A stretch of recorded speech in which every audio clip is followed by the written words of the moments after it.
Hi, ladies and gentlemen. Welcome back to the course of English for Academic Communication with me, Maria Dewi Rosari from Jakarta International University, Indonesia. Welcome to Lecture 10. We are now in Lecture 10. 3 more lectures to go, right? We almost finished with this course, English for Academic Communication. And as I mentioned in the previous lecture, in Lecture 9, we will still have the same topic with the one we had in Lecture 9, which is about teaching. So using academic communication in the setting of teaching as a TA, right? And in Lecture 9, we already covered the mechanics of language. There are many functions, many basics of language that we have covered, right? And now in Lecture 10, it's still about teaching, but we will focus more on the practice of micro teaching, right?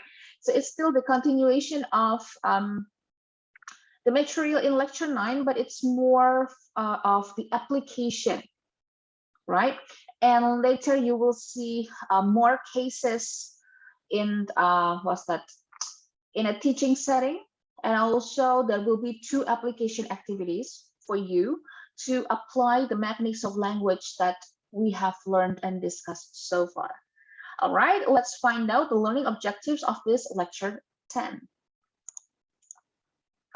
So as you can see on the right side of your slide 2, there are 5 sections that we are going to cover in this Lecture 10. The first one is introduction and review as usual. So every even meeting, I always provide you with review, and this is aimed to review what is learned in the previous lecture, especially about the mechanics of language. So just to refresh your memory before we enter the application activities, right? And I will also introduce a bit about what this lecture 10 going to be about. And then in section 2, we will see a section named Facing Challenges and Exploring Hidden Assumptions. So this section is actually similar to the one that we had previously, and I believe if you always follow lecture by lecture in this course, you may have been familiar with this section. So there will be diagnostic questions for you to answer that will help you to reflect and also explore and find out any challenges and hidden assumptions. And in this context, because we are talking about teaching, so it will be challenges and hidden assumptions in using academic communication in a teaching setting. And then in number 3 or section 3, we are going to find out how to generate questions at different levels. So there are levels of thinking or levels of critical thinking. We are going to talk more about Bloom's taxonomy, in which different verbs that we use in giving instruction to our students will result in different kind of questions and in different activities too. And different questions may result in different levels of critical thinking. Okay, so that's a bit spoiler about what section 3 is going to be about. And then in section 4, we are going to see some tips and strategies to deal with challenging teaching situations. So the challenging teaching situations presented in this lecture are the ones that commonly occur in the classrooms. So you may have experienced some of them. There will be, if I'm not mistaken, 11 or 12. I think it's 12 challenging teaching situations. So you may have been familiar with some of them or even experienced some of them. And for the situations that are not yet familiar for you, you can use that as a reference, just in case in your next teaching session you will encounter that situation, so you know what to do, you know the strategies already, right? And be ready to contribute some ideas, some additional strategies that you think can overcome that challenging situations in teaching. Okay, and the last one for number 5 is application activities that cover 2 activities. The first one is course introduction. So how to introduce a course And the last one is micro teaching exercise. Okay, so yeah, I know in week 10, the name of the lecture is micro teaching practice, right? Micro teaching practice. But behind the practice of micro teaching, we have a lot of things to cover and a lot of things to master. So before we really explore in details how to practice micro teaching, we need to cover other things that are also essential in succeeding our teaching. All right, so that's the big picture of what week 10 or lecture 10 is going to be about. Without further ado, let's start with the first section, which is introduction and review. Lecture 10 and also 9, the previous lecture, are devoted to speaking skills in teaching settings where students' language skills and sensitivity to cultural differences are challenged by their new roles as teaching assistant.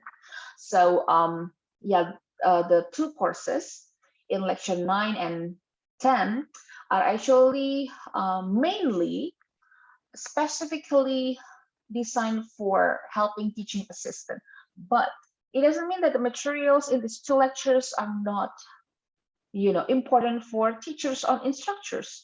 So even though you are no longer an assistant of a teacher, but you can still benefit from the materials in this course. This lecture will also explore hidden assumptions from both the students' and teachers' perspectives, as it is critical in students' efforts to develop the speaking repertoire necessary for effective communication in the classroom. So in the classroom, it is not just any communication, or as long as the communication happens in two ways between the teacher and the student and teacher, that's it. No, we need to make sure that the communication is effective. So that's why we need to improve our speaking repertoire so that the way we carry out the academic communication in the classroom can be effective, can be efficient, and can be well delivered. This lecture will also cover generating questions at different levels of students dealing with challenging teaching situations. So questions, although some questions, although they are questions, but they can require students to provide feedback in a different way. Meaning that some questions are asking about simple answer or simple analysis, but some questions are heavy, quite heavy, meaning that they need to provide deeper critical thinking, deeper analysis, and longer time to process. So that's what we are going to cover too today. And of course, challenging teaching situations. So if you haven't had many experiences in teaching and you're wondering what can be challenging situations when I'm teaching later, so you can prepare yourself with the list of challenging teaching situations that I provide to you later. Finally, this lecture provides the applications activities in which students can apply the mechanics of language learned in the previous lecture. The application activities cover course introduction, practice, and micro teaching exercise, right? That's for the last section. And before we go to the second section, right, let's now review the mechanics of the language that we learned in the previous lecture. As usual, I'll provide you with a list of expressions taken from the previous lecture. And what you need to do is to match them with the right functions that are listed on the right side. So there are 8, right? I will read some of them for you. This diagram will help you understand. So what is the function of that first, statement? Is it to provide a definition? Is it to use a practical example? Is it to provide visual means, refer to word origin, or what? And then in number 5, we have X. It's an acronym that stands for, what's the function of such a statement, right? And last one, number 8, to understand what X is, think of what's the function. So every statement on the left only has one function on the right, meaning that there won't be double statements or double sentences for one function. So every expression for one function. Okay, pause this video on slide 4. Okay, do not go forward because the next slide will reveal the answer to you. Match them, take your time. If you need to, see the materials in lecture 9, you are allowed to. What you are not allowed to do is to go to slide 5 and reveal the answers right away. All right, but if you are finished, let's go to slide 5 to find out the correct answers. Number 1, this diagram will help you understand diagram, chart, picture. That's a visual aid, right? So that's aimed to provide visual means. So some of our students are visual learners, meaning that they learn by seeing pictures, or they are learning from visual aid instead of words, or instead of many other media. So it is important to provide a visual means in our teaching so that we can accommodate that kind of visual learners. And then number 2, the concept of X is analogous to, that's to use an analogy. And then number 3, the concept X is related to what we discussed last week. So it's talking about the thing discussed in the previous lecture. So it's the link to previously learned material. So we try to build a bridge between the new material in the current meeting with the one we had in the previous meeting. And then number 4, to help you understand what X is, let me share a personal experience. Yes, that's very obvious, right? To share a personal experience. It is important, especially if the personal experience is something that is, they can enlighten the students, but we need to make sure that it won't take, much time in the class, because some teachers or some instructors tend to, really like share their personal experiences, and they're not aware that they have, spent a lot of time talking about that. So make sure, although we are sharing a personal experience, it's still done in a concise and a brief way. Next one, acronym. X is an acronym that stands for, that's the river to word origin. The dictionary defines term X as, let's provide a definition. And then X is similar to Y but it's different from Y because that's for overing, comparison, and contrast. And the last one, to understand what X is, think of, that's for use a practical example. So sometimes if there is an abstract concept and a new concept that the students think are too abstract, we need to provide a practical example so it becomes relatable to them. It will be more relevant to them, and so they can digest the new information more easily. Okay, so that's for the review and a bit introduction about what lecture 10 will be about. Okay, I hope that you can nail this review section. Okay, and next one, let's enter the second section about facing challenges and exploring hidden assumptions. So as usual, whenever you see this section, it will give you diagnostic questions. Diagnostic question, as the name suggests, it's to diagnose a problem. Just like when we visit a doctor and the doctor will diagnose our health problems, right? The doctor will provide us with several questions, and we try to provide answers. And from that answers, the doctor can, analyze what are the challenges health challenges that we are having, and maybe some hidden problems that we cannot really express, right? So that's also the goal of this section. Okay, so please answer the questions carefully and slowly. Take your time, especially if you are using this for your self-study. Okay, answer the questions, do self-reflection, jog your memory about your past experience, especially when you are teaching. It can be when you're teaching as a TA or as a real instructor. So, and try to, provide as many details as possible. And by doing that, you will be able to see the challenges or any hidden assumptions from you. Okay, let's see the questions. Number one, students' classroom behaviors in your country may differ from those in North America. Share your personal perceptions of what Canadian or American students are like based on your own observations in the classroom. What surprised you the most? Well, it will be more doable if we have classmates. Not classmates, we have students from the America, right? But if not, you can change this question a bit to, for example, like in the case of my country, I don't have students from America, so I can just change it like students from the east part of Indonesia and west part of Indonesia.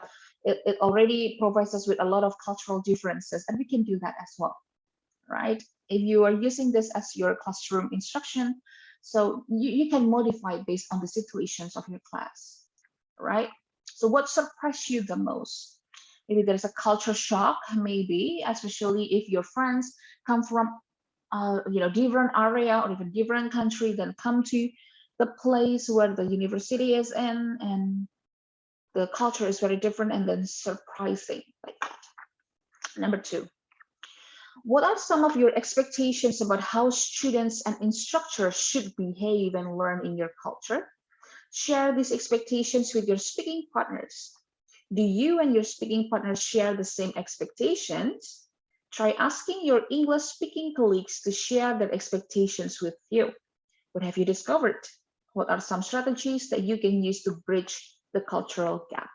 So it's talking about cultural gap again. Pause this video if you need more time to answer. If you're done, let's go to the next question, question 3.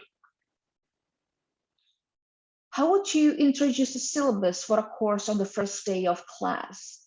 So usually the first meeting of a course will include introduction, the course introduction, or the rules of the game in the class, and also a syllabus explanation, right? So how do you usually do that? Do you use certain strategies to introduce your syllabus, or is there any special thing that you do when you are introducing a syllabus? Number 4, how do you usually go about defining terms in your teaching?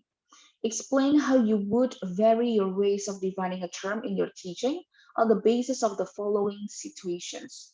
So it's talking about introducing a new terminology in your classroom. If we are teaching something abstract, for example, like linguistics, there will be a lot of terminologies that the students may have not encountered previously. So when it comes to introducing a new terminology to your students, how do you usually do that? Do you have different strategies to do that, or do you always use the same strategy, right? And I'll show you some situations in which you need to introduce a term in your teaching. A, you are introducing the term for the first time. So it's a brand new term for all of your students. B, the students have forgotten the term you introduced previously. So you already taught your students the terminology, but they forget it already. It actually happens many times in teaching, right? C, the students do not understand the term. What will you do? How will you introduce the term again? And then the students know the term but do not know how it is used in your field. Well, especially if the term is still quite new for them, right? So they are still trying to grasp the real meaning of the term before they are really able to apply or use that. Last one, the students mixed up the term with another term. So it happens when there is more than one term that you introduce, say 2 or 3, and they mix them up because they are still, processing the real meaning of the concept of the term. So how will you define the term again, and what can be the strategies? The next one, question number 5. With a speaking partner, well, if you are using this as self-study, just write down your answer and that's just fine. With a speaking partner, choose one of the following and consider how you would give instruction to your students. I will show you some cases. The first case, how to follow lab safety procedures. The lab can be many, language lab, computer lab, or other types of lab. So how to follow the safety procedures of the lab. How will you give the instructions? How will you model that? In B, how to use a particular instrument for, say it's a language lab, sorry, how to use the computer, for example, because the computer is set up in a special settings like that. So you need to use that particular instrument, in a certain way. So how will you give instruction about that? And in C, how to calculate the results of insert your case. So that's about giving instruction. Okay. As teachers, as TA as well, we will need to provide a lot of instructions to our students, right? And we cannot always rely on one strategy or one way to provide instruction, especially if we, encounter like kind of situations like in number 5, right? It's just 3, but in fact, in the reality, there will be so much more types of situations in which we need to provide instruction and how to make the instruction explanation effective and clear enough for our students. That's the big question, right? If you're done with number 5, go to number 6. Dealing with challenging teaching situations, explore with your speaking partners some strategies that you can use to handle the following situations that you may encounter in your teaching. Be sure to consider both the strategies, how would you deal with the situation, and language, what would you say exactly, that you can use when handling each of the following situations. Work in pairs and write down what you would say for each situation. If you don't have any peer to work with yourself, and that's just fine. Situation number 1. Those who like to shake their heads negatively about whatever you or other students are saying. Oh my God, that's a very challenging situation, right? So if you encounter that kind of situation, if you were in that kind of situation, what would you do? What would you say? Do means it's not verbal thing, so it's not about something that you say, but something that you do. Will you come to the students? Will you ask the student to have a one-on-one talk with you outside of the class or what? And what would you say means the expressions that you will say or the statement that you will use to, to overcome that situation. That's situation number 1. And then situation number 2, those who are habitually late to class. What would you do? What would you say? There will always be students who habitually late to class, no matter, how tiring we reminded them, but they will still come late to class, right?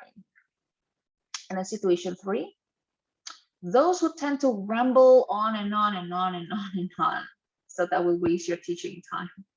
What would you do? And what would you say in that kind of situation?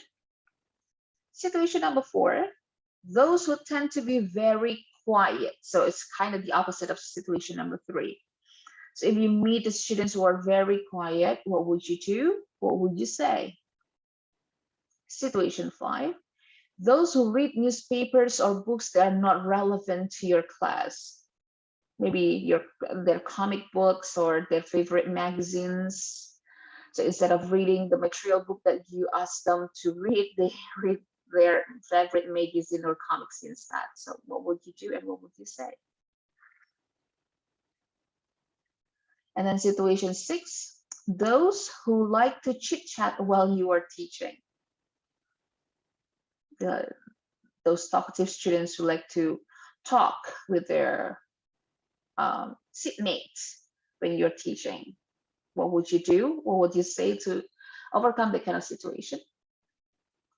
Situation 7, those who tend to hog the discussion. So it's not about the quiet students, but the students who are talkative enough and they want to be the center of the discussion, the center of the attention. So in that kind of situation, what would you do and what would you say as a TA or even as an instructor of the class? Situation 8, this is very possible to happen. Those who like to argue to you or their classmates. Like they like to debate. That's very challenging and it can be very annoying, but we cannot really, show that we don't like their habits with certain strategies to overcome that kind of situation, right? So what do you think you would do and you would say? Moving up next, if you've done with the previous situations, okay? Situation 9. Those who believe or want others to believe that they know it all. It's like another type of students who wants to be the center of attention in the class, right? And that's really feasible to happen in any class, regardless of the level of the students and also the age of the students. It can happen in children class or even in adolescent class or even in adult class. What would you do and what would you say in that kind of situation? Situation 10, those whose performance seems to be sliding. Interesting. What would you do? What would you say?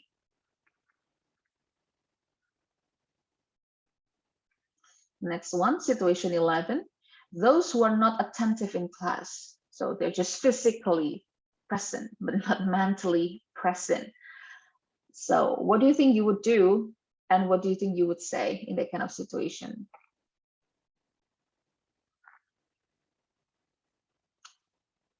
And then situation 12, the last situation, those who like to complain about their grades. So they like to challenge you about the grades that you gave to them, or clarify the grades, or just to file a complaint to you about the grades that you give to them.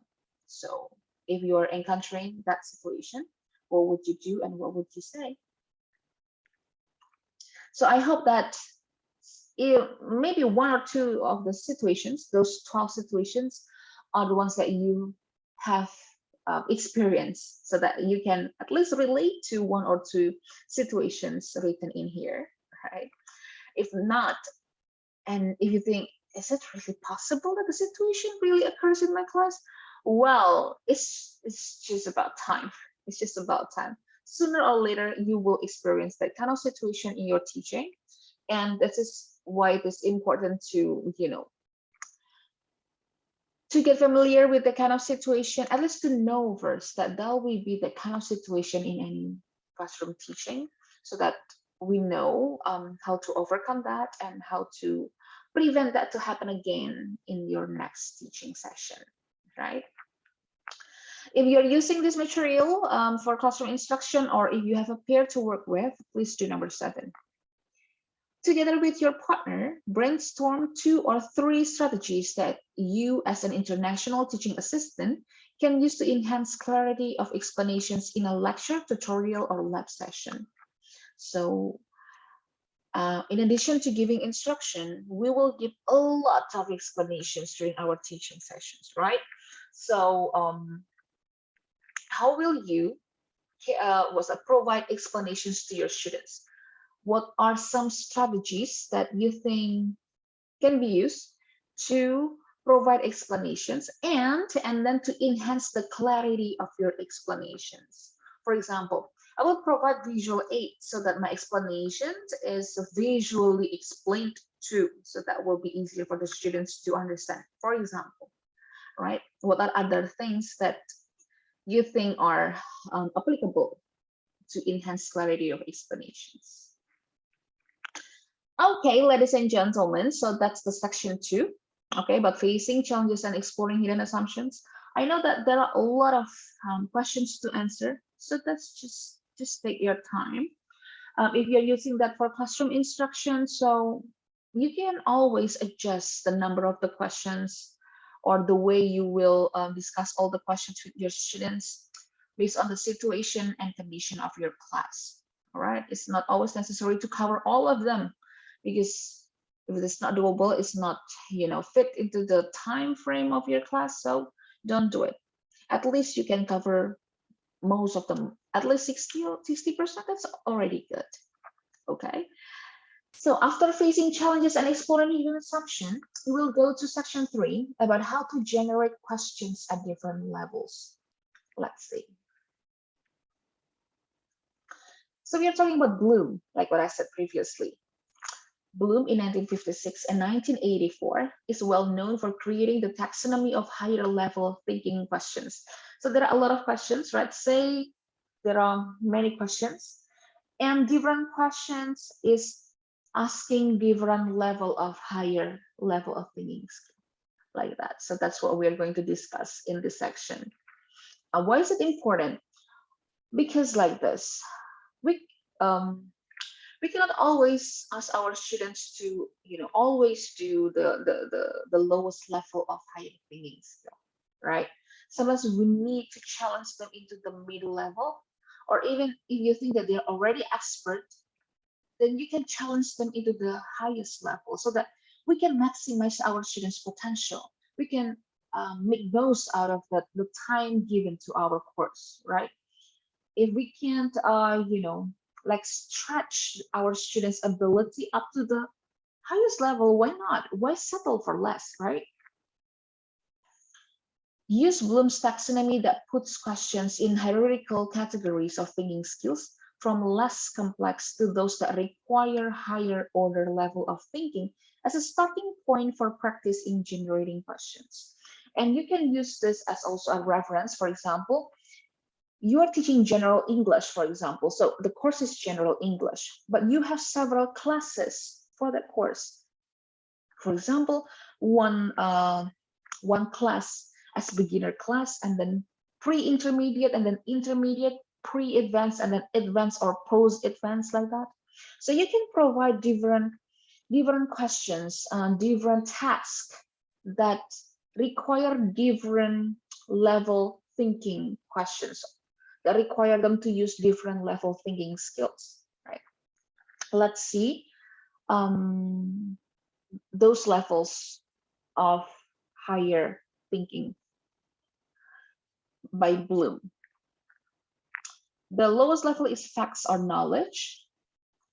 So the verbs that you can use in your instruction or asking questions or assignment for generating that kind of question is tell, list, describe, divine, identify, show, label, quote, name, who, when, and where. So if you use that kind of verbs in your classroom instructions or assignments, what you are asking from your students is just facts or knowledge. Okay, next one, the higher level. It's called comprehension. And keywords for generating questions for comprehensions are not tell, list, describe, divine, but this one: summarize, describe, report, outline, interpret, contrast, predict, associate, discuss, and restate. So we can tell that, let's say there are two assignments. One is asking the students to tell, and the other one asking the students to summarize. Those two require different level of thinking skill, right? One is just tell. Tell is like just A, B, C, but summarize, it takes another level of thinking skill, because summarize is not just tell. It's, it requires a bit of analysis, like this is important, this is not important, and how to make short, how to make it concise for my summary, like that, right? Next one, application and key verbs for generating questions. The verbs that you can use if you want to ask your students to apply or to provide application are apply, demonstrate, construct, illustrate, show, solve, modify, relate, change, classify, and experiment. It's different, right? Especially compared to just tell. Tell versus apply. Of course, apply is harder. Level analysis. And the key verbs for generating questions are analyze, distinguish, examine, explain, connect, classify, divide, compare, contrast, explain, and invert. So it means that application is lower than analysis, or analysis is higher, or require higher level of thinking skill compared to application and the other two. Next one, synthesis. Keywords for generating questions: combine, integrate, modify, substitute, create, design, invent, compose, formulate, and generalize. And then evaluation. Keywords for generating questions. If you want to ask your student to evaluate something, please use these verbs: assess, justify, decide, argue, test, rate, measure, recommend, convince, select, and support. So as you can see here, as we come to the last box, the verbs are asking more complicated tasks, right? For example, on the level of evaluation, if a teacher use this kind of verb, so the teacher is asking the students to evaluate something, assess, for example. Let's compare it to the previous one in the previous slide. For example, list. List is way easier than this one, then assess, right? In assessing something, you need to evaluate. We need to see what's that overall, and then we have a certain criteria so that we can provide assessment. But list is just like mentioning, right? Making, it's just mentioning several items, just that. It doesn't require the skills needed for assessing, right? So that's why it is important for us to understand Bloom's taxonomy so that we can provide provide the right assignments, the right instructions to our students. Does it mean that the verbs on the previous slide bad? No, it doesn't mean that way. It means that we know that if our students are still beginners, so we provide them with this. We use this kind of verb. But if our students are already advanced or even post-advanced, so please ask them to evaluate something instead of just asking them to mention, or just list like that. So we can adjust it to maximize their potential, right? Okay, so this is about session 3 about generate questions. I hope that you can benefit from this one, the Bloom's taxonomy, for your application, for your micro teaching practice later. All right, for the next one, we are moving to section 4 about how to deal with challenging teaching situations. I hope that those challenging teaching situations, although not all, that you can relate to some of them. And I want you to reflect again on your past experience to see how you have done so far in dealing with the kind of challenging situations. And if some of the teaching situations that are challenging are new to you, so you know what to expect in your next teaching session, just in case it may happen, right? So you already know what to do. How to deal with challenging teaching situations.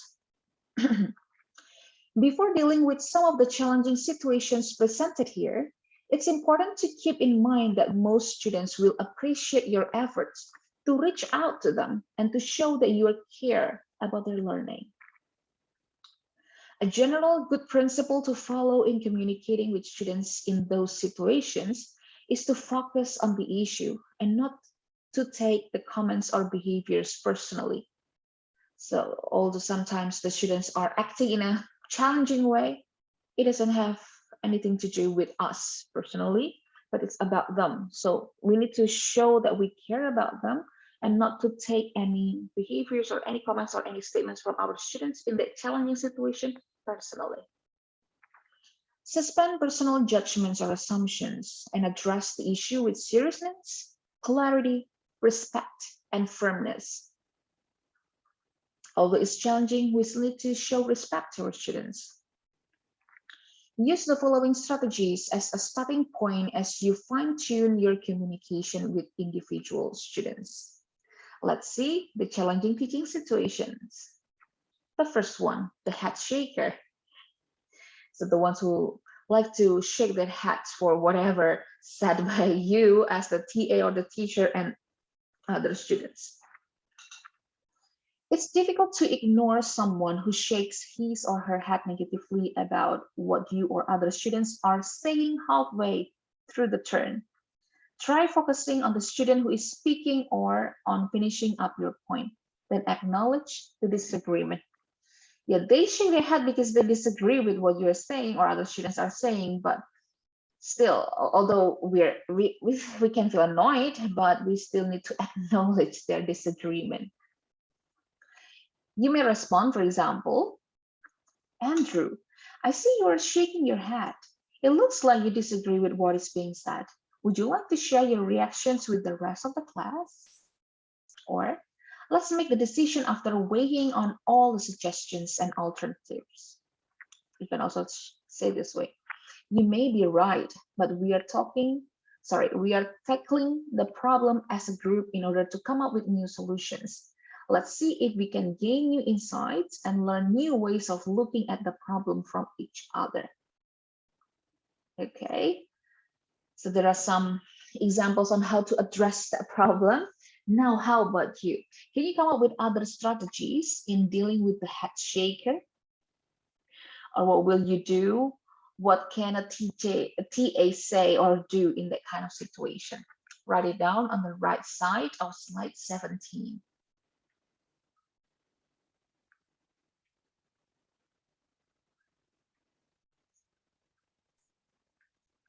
If you are done, let's move on to situation 2. The habitual latecomer. Have you ever experienced teaching such student? I have, and it's very annoying, right? Let's see some strategies to overcome this situation. Always start on time regardless of whether all students are there. 2 students, just start the class. Even 1, start the class. Be on time and show that being late means they need to, to take the risk. It's at their loss like that, not you as the teacher. And by starting on time with any number of students, it means that we are respecting those who come on time. In response to latecomers' repeated requests for your notes. Do you know anyone else in the class from whom you can get notes? After that, if you have further questions, come to see me during my office hours and we can talk about those questions specifically. This just for example. You may agree, you may not agree with this way to overcome the habitual latecomer. How about you? Do you have other strategies to overcome that kind of situation?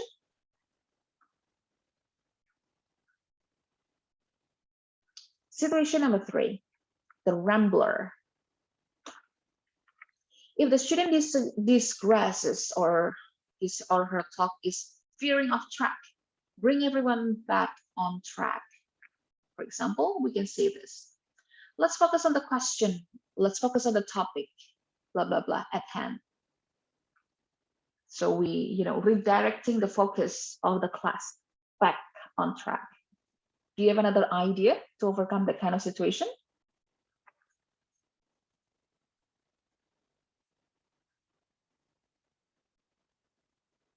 Moving on, situation number 4, the quiet type.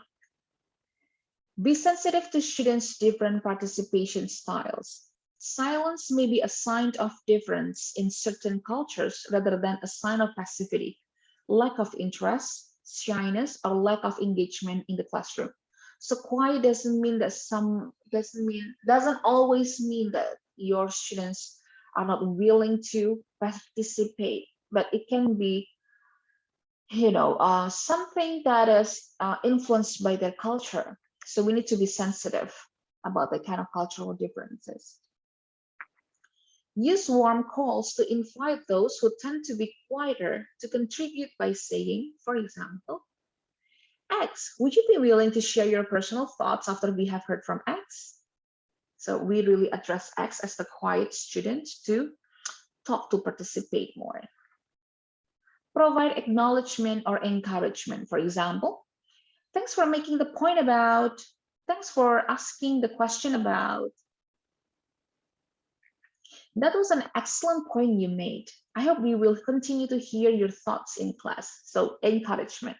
We really acknowledge their participation, their contribution, so they can build up confidence and they can be reassured that their contribution matters in our class, right? That's very important for the quiet type. So what else do you think can work for this kind of situation?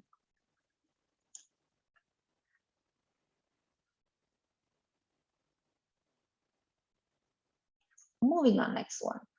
Situation number 5, the newspaper reader or magazine reader or just reader of something that's not related to the class. What we need to do is to be firm and direct. We can say, X, this is not the time to read the paper. Is there something relevant to our class discussion that you'd like to share? If not, could you please do that after class? Thank you. Be firm, be serious with your facial expressions so that they know that you really mean it. What else can we do? What other strategies we can do to deal with the kind of situation?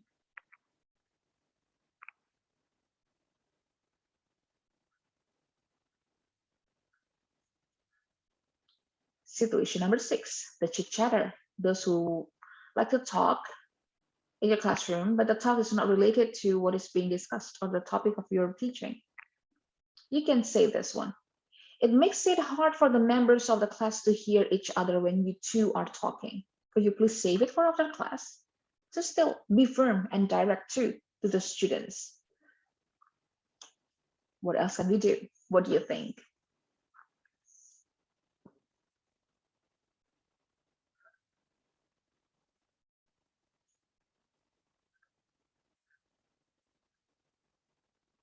I think that this kind of situation is quite common for TAs or for teachers. So you may have done something successful or something unique in overcoming the chit chatter, right?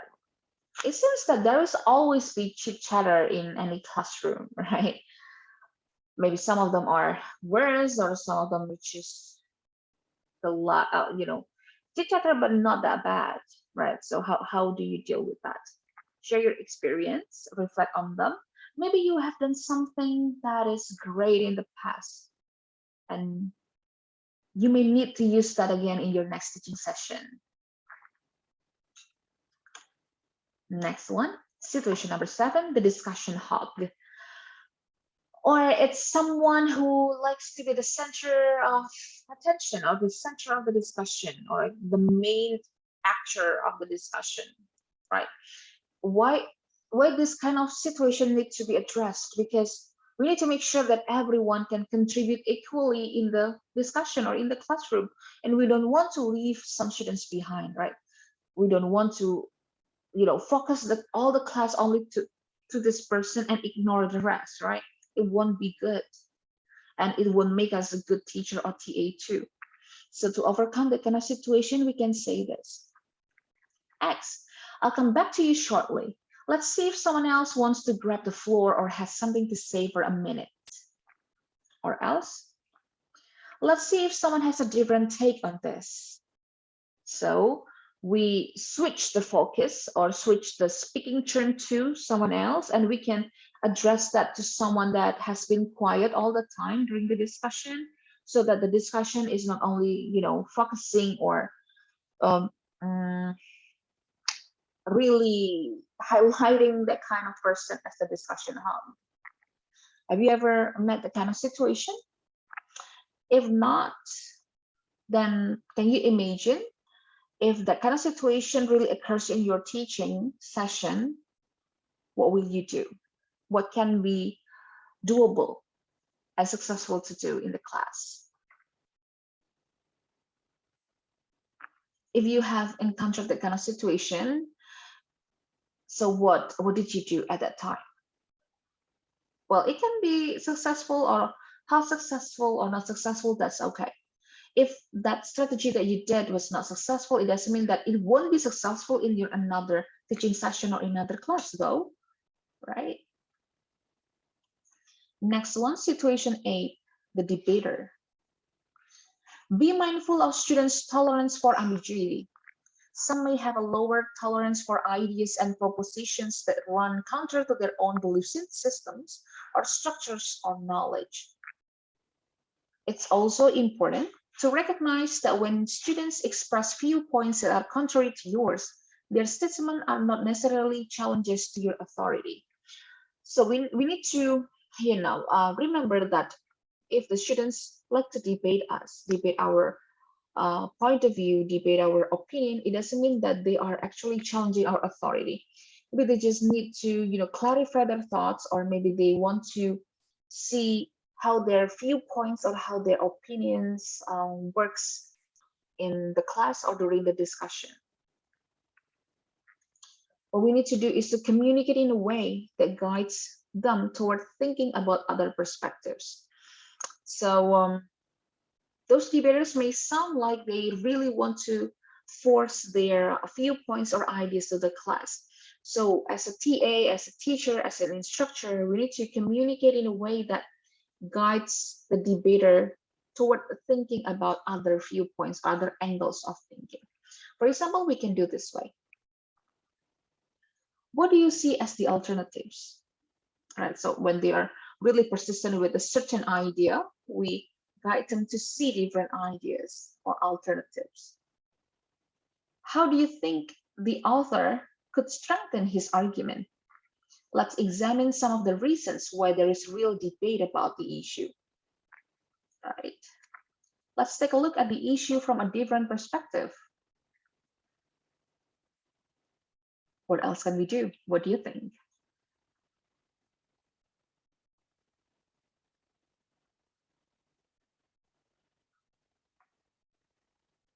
Moving on next, situation number 9, the know-it-all. The students who think that they know all.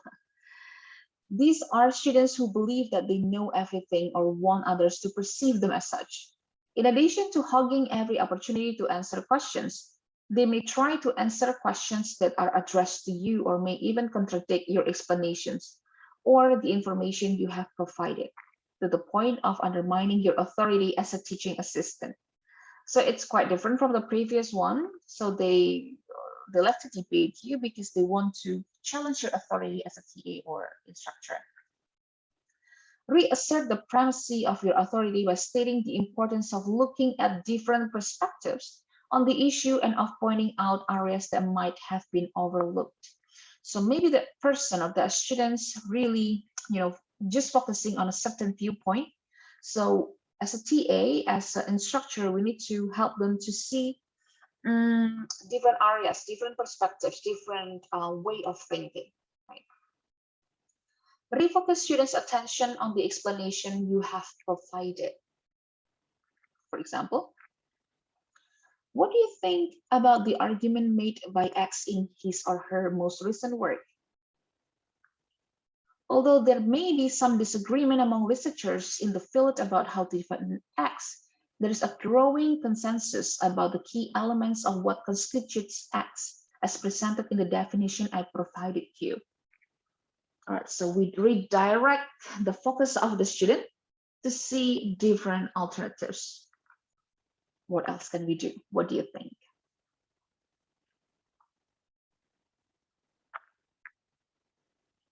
Well, we still have 3 more situations to discuss, okay? Well, if you think you need more time to answer the other strategies for every situation, take your time. Pause this video, stay on the slide, and you may continue after you're done with your answers. Okay. Moving on to the next situation, challenging situation in our teaching. It's situation 10. The situation is about sliding. So in this kind of situation, for example, we can say this kind of statement to our student. I've noticed that you are missing classes lately and that you did not submit your last assignments. Is everything all right?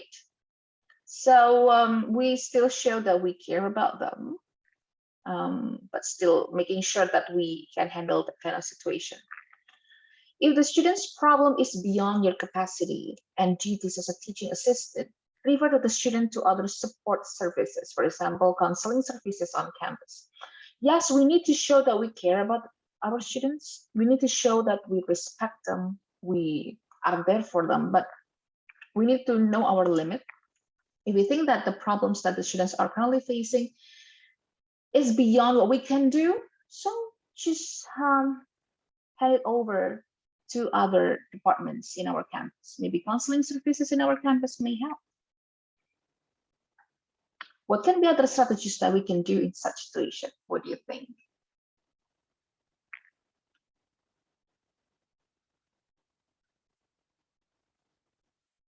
And the next one, the inattentive student. Assign the student as the team facilitator for a group discussion or task. So inattentive students means those who are not really, following the class. So they are doing something else and they are not paying attention to what the class is currently doing. So we can assign that kind of student to be team facilitator. So just assign a certain job for that kind of student. So they are forced to, take part in the classroom activities. You can say this one. X, the rest of your group looks busy. Could you please find out from the group what you can do to contribute? So to make sure that he or she can still contribute or do something when other students or other group mates are doing something else. If you're facing the kind of situations, if you're handling the kind of inattentive student, what else do you think can we do?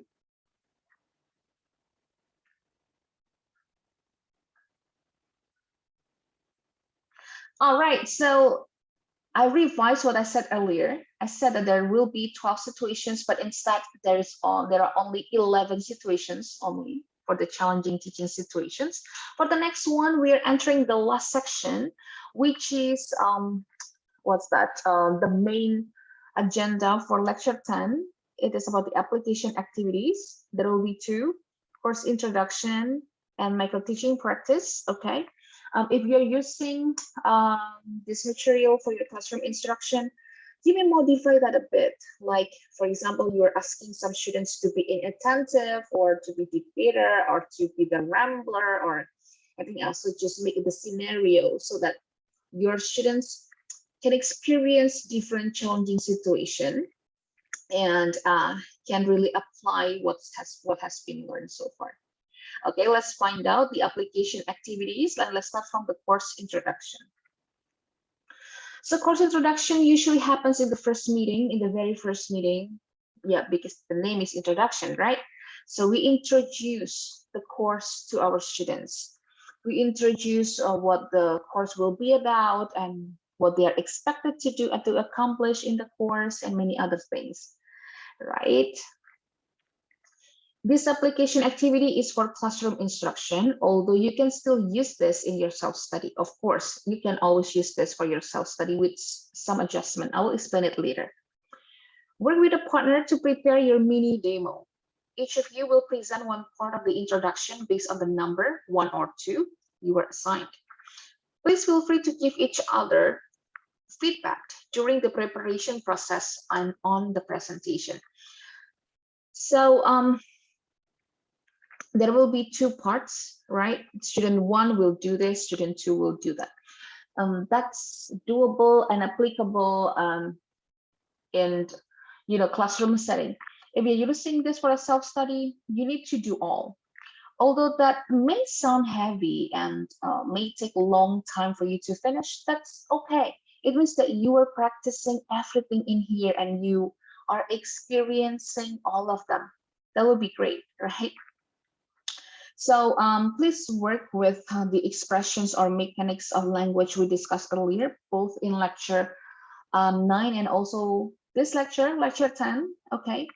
And what's that? It can be about the explanation and enhancing the clarity of your explanation and how to generate questions, for example.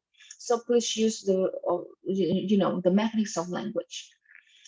If you're using this for your self-study, for your classroom instruction, this is what student one need to do. For student one is in charge of explaining the following, stating the opening, and then self-introduction as the instructor, course information and topics. Course information can be the description of the course. What is this course about? You can check my syllabus to see the course description, and you can use that for the course information here. And then the topics, it can be the topics that will be covered in the entire course. Usually it has 16 meetings in a university level. So what are the topics that student one need to explain and to cover? For student two, first one, course requirements. For example, the students need to complete all the assignments, do the quiz, or come on time, and etc.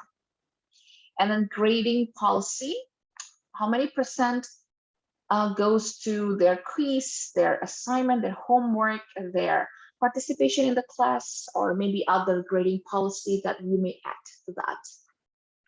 And the last one, student two is also in charge of closing. Okay. To shorten the time for both classroom instruction and your self-study, you can use my syllabus, the syllabus that I made for this course. So try to find the content from my syllabus for your opening, self-introduction, course information, topics, course requirements, grading policy, and closing. Okay, try to find that in my syllabus. And then try to provide the explanation and try to make sure that you already enhance the clarity of your explanation like that. Or you can also use any syllabus, any syllabus from any courses that you have taken so far. That's okay too. But if you want to make your own course, design your own syllabus with the topics, course information, and others, that will be great too. But if you want to focus on the way you can do the communication, especially in giving explanation, for example, so that you can focus more on the use of the mechanics of language, I will suggest you to use the available syllabus. It can be from my class for this course, or you can use your lecturer's syllabus. Okay, so that's for the course introduction. Okay, if you're using that for your self-study, you may record your performance, record your explanation, and then play the video to yourself, and you can assess yourself. So it's self-assessment. Compare it with the strategies that we have learned so far.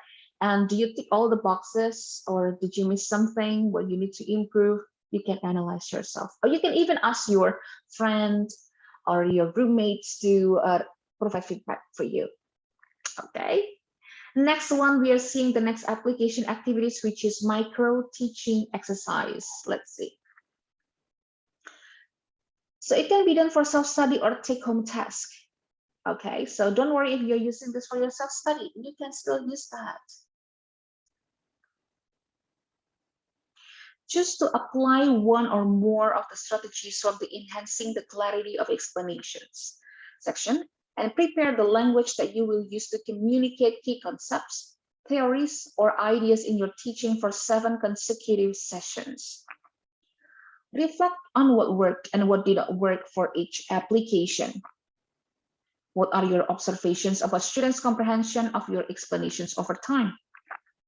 Are there certain strategies to which students respond most positively? Continue to apply the strategies in your teaching so that they can become part of your teaching repertoire. So there are a lot of expressions, statements, mechanics of language in enhancing the clarity of explanations in our teaching, right? So you may pick some examples from a course and select the key concepts, or select some theories, select some terminologies in a course of your choice, and then try to explain that to your friend. Or you can ask your student to explain that to their classmates. And encourage your students or encourage yourself, if it is a self-study, to use the variety expressions of enhancing the clarity of explanations, right? More procedures for classroom instruction is like this. Assign students to prepare a 10-minute micro teaching session with content related to what they will be doing in their own teaching context. Okay. Although this one, it's written as self-study or take-home test, but you can still, do that for classroom instruction too. But for further application for classroom instruction, you can follow this one. Students must apply the strategies from the enhancing the clarity of explanation section in their delivery in class. Videotape or audio tape each student practicing the delivery of his or her micro teaching session. Provide a few minutes for each person to share his or her feedback on one another's micro teaching sessions regarding 3 strengths and 3 areas for improvement. So we are using the help of videotape or audio tape recording, right? And for the feedback, it can be from other classmates. So your students can provide feedback to each other. While they're providing feedback, they're actually evaluating someone else, right? And it's in a higher order level of thinking skills from Bloom taxonomy. All right, ladies and gentlemen, it's a wrap. So that's all about lecture 10 about micro teaching practice. And we are one topic away from the end of this course, English for Academic Communication course. So we have covered many settings of academic communication. And for lecture 11 and 12, we have academic talk, various academic talk. It can be a teaching demonstration, research talks, academic interview, like that. So that will be our last topic, although they cover different topics in lecture 11 and 12, but they are still related as usual. So it's like lecture 9, 10, and 7 and 8, and 5, 6, like that. They're still related.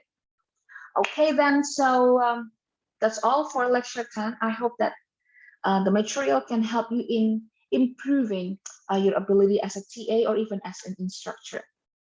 Thank you so much for joining this course and following all the activities that I provide you. And this is the references I use for this lecture, the main reference and also the additional reference.